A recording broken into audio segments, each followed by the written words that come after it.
আজকে আমার কাছে হঠাৎ করে একটা পার্সেল এসেছে। আমি জানি না এর ভেতরে কী আছে। আজ সকাল 10টার সময় আমাকে ফ্লিপকার্ট থেকে ফোন করে, আজকে 10 তারিখ আগস্টের। তো ফ্লিপকার্ট থেকে ফোন করে বলে আমার নাকি একটা পার্সেল আছে, কিন্তু আমি কোনো কিছু অর্ডারই করিনি। তো আমি ওনাকে জিজ্ঞাসা করলাম যে পেমেন্ট করা আছে? উনি বললেন যে হ্যাঁ, পেমেন্ট করা আছে। তো এবার কিছুক্ষণ পরেই উনি আধ ঘন্টার মধ্যে 10:30টার মধ্যে দিতে আসেন। তো আমি আনতে যাই। আমি কিছুই জানি না কী আছে এর ভেতর না আছে, কে অর্ডার করেছে আমি সেটাও জানি না।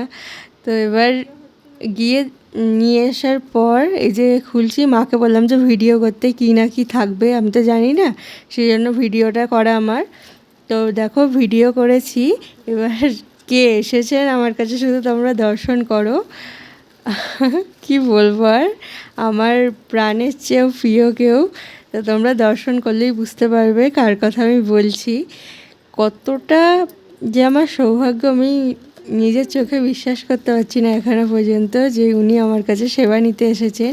এই যে আমার প্রাণ প্রিয় নৃসিংহদেব। এনাকে আমি আগে খুব ভয় পেতাম। আগে যখন মায়াপুর যেতাম, মায়াপুর গিয়ে ওনাকে খুব ভয় পেতাম। তারপর 2024-এ আমি প্রথম নৃসিংহ চতুর্দশীতে মায়াপুর যাই। সেই থেকে যে ওনার প্রতি একটা প্রেম এসেছে আমার, সেটা তো আর কিছু মুখে বলে বোঝানোর নয়, কতটা ওনাকে আমি ভালোবাসি। তো আমার মাও খুব ভালোবাসে ওনাকে। এই যে আমার মা ওনাকে পেয়ে খুব খুশি হয়েছে। তো তারপর আমার বাড়িতে সব কিছু রেডি করা ছিল না, যেটুকু যা ছিল ওইটা দিয়েই ওনার একটু অভিষেক করলাম। মা তারপর কর্পূর দিয়ে একটু আরতি করে নিচ্ছে। আরতি করার পর ওনাকে আমরা সেবা দেব। সেবা দিয়ে তারপর তোমরা ওনার একটু আরতিটা দর্শন করে নাও।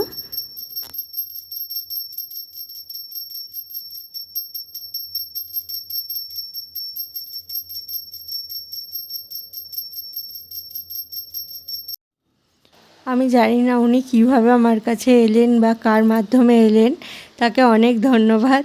আমাকে ওনার ওনার ওনাকে আমার কাছে এনে দেওয়ার জন্য। আমার কথা আটকে যাচ্ছে, আমি ওনাকে পেয়ে কী বলবো না বলবো কিছুই বুঝতে পারছি না। আমার মুখে কোনো ভাষা নেই, আমি এতটাই খুশি ওনাকে পেয়ে। তারপর ওনাকে একটু সেবা দিয়েছিলাম। সেবা দিতে দিতে প্রায় 11:30 12:15 বেজে গিয়েছিল। সেদিনকে তখন আমার প্রসাদ পাওয়াই হয়নি, তারপরে প্রসাদ পেয়েছিলাম।